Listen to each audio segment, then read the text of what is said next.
मानाव गेदेर प्रमोद बर' बिथांखौनो आरोबाव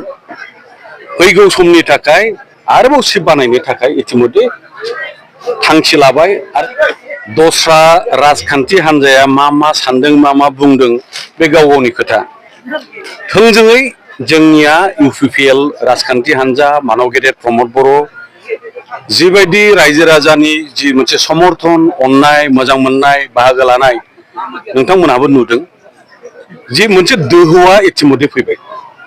बिराद मोजां मोनसे दोहौ फैबाय इउपिपिएल खौनो पुनर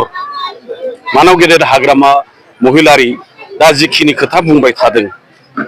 बेनि खोथा बुंनाय खोथा बाथ्राफोरखौ नाखस खालामनो थाखाय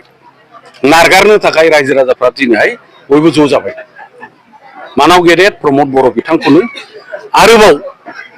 फैगौ समनि थाखाय आरोबाव सिट बानायनो थाखाय इतिमध्ये थांखि लाबाय आरो दिनैनि जि मेल मिटिं बे जि गामि गोथौआव जिखिनि रायजो राजाफ्रा फैदों बेवहाय सान्थालि बिदा फंबाय रायजो राजाफोरखौ जथेस्थ नुदों जाहा राभा बिदा फंबायफोरखौ नुदों बेवहाय बर' रायजो राजाफोराथ' जथेस्थ दङ बे जायगायावल' नङा प्रत्येक ब्लकआवनो प्रत्येक प्राइमारि लेभेलाव जिखिनि मिटिं जादों गिदिर फिसा बिराद मोनसे दोहौआ इउपिपिएलनि प्रति इतिमध्ये फैबाय आरो जोंहा मोनसे गोसोआव मोनसे फुल कनफिडेन्स जेखौ होनो फुरा गोसोआव जोंहा मोनसे गोरा जोंहा मोनसे फोथायनाय दिनै फैबाय गतिके सोर माबे राजखान्थि हान्जाया मा बुङो बे गावसिनि खोथा जोंहा बेखौ खोनासंनांगौ गैया नैबे खोथाया जाहैबाय हमनानै लादो जुदि 27 तारिखनि आसे पासेयाव कड अफ कन्डाक्टआ जुदि आरम्भ जायो आरो जोंहा दल हिसाबै बिजाथि एबा केन्डिडेटनि एनाउन्समेन्टआ साननैसोनि उनावनो जितु फैसिगोन दा जों जि नुदों 40टा समस्थियावबो इउपिपिएलनि जिखिनि समर्थन रायजो राजानि जि अननाय बिराद मोनसे दोहौ आरो जोंनिफ्राय जेरावबो थाजोबगोन बेनिफ्राय जिखिनि इलेक्शना जागोन केम्पेना फुल सुइं जेला जागोन जोंहा फोथायनाय दं आइ आफा रायजो राजानि अननाय आशीर्बादखौ जों मोनगोन कमप्लिट जोंनि जि मेजिक नाम्बार जेखौ होनो जे 40टायाव 21टा 22टा जि प्रयोजन बेखौथ' जों मोनखागोन मथथे अधिक नाम्बार बांसिन नाम्बार एबसुलुट मेजरिटि होननानै जेखौ बुङो बेखौ इउपिपिएल राजखान्थि हान्जा मानाव गेदेर प्रमोद बर' बिथाङा पुनर सिफ जानो थाखाय जेसेबां गोहो हारसिङै बेयो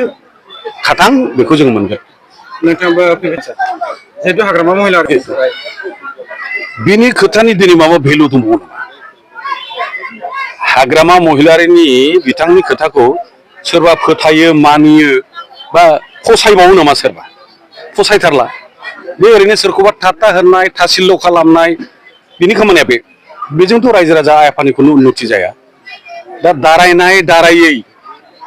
सिदा खोथा बिजाथि जानाय जायै बे गिदिर खोथा नङा दल हिसाबै जोंहा एबसुलुट मेजरिटि मोननांगौ जिहेतु सिगाङाव बिबुंथियावबो बुंनाय जादों जे मोनसे सरकारा एसे समयनि गेजेरजों खामानिखौ मावफुङो परिकल्पना आसननि बिथांखि बेफोरखौ मावफुङो दा आइ आफा रायजो राजाखौ दहाय आङो बिबुंथियाव बुंदों दाबो नोंथांमोननि गेजेरजों बुंगोन जे गभर्नमेन्टआ सुस्थ' आरो स्टेबल स्थायि जानांगौ दिनै मोनसे गभर्नमेन्ट गाबोन बायबाय समफोर मोनसे गभर्नमेन्ट बिदि गभर्नमेन्टआ रायजो राजानि सान्थि एकता एबा जौगानायनि खामानिखौ मावनो हाया ओंखायनो आइ आफा रायजो राजाया दिनै मिथिखाबाय दिनैनि जि सेक्टरनि गभर्नमेन्ट बे गभर्नमेन्टखौ जोंहा खालामथारबावनांगौ दा जिखिनि बिथांखि सुजुबाय इतिमध्ये गोबां बिथांखिफोरखौ मावफुंबाय मावगासिनो दङ फैगौ समाव सेप्तेम्बरनि जुदि 27आव रेजाल्टआ जुदि ओंखारो 28आव 29आव जुदि जोंना सेक्टरनि गभर्नमेन्टआ जिरायफैनो हायो मोनो बा जिरायखागोन अखानायनिफ्रायनो बे लाखानाय बिथांखिखौ होमबाना मावनो हाबाय बेवहाय आरोबाव गोदानै सिन्था खालामनांगौ बोसोरसे नांगौ बोसोरनै नांगौ बोसोरथामसो सम लाबावगोन साननो परिकल्पना खालामनो बे खोथा फैला दा नों गोदान गभर्नमेन्ट फैगोन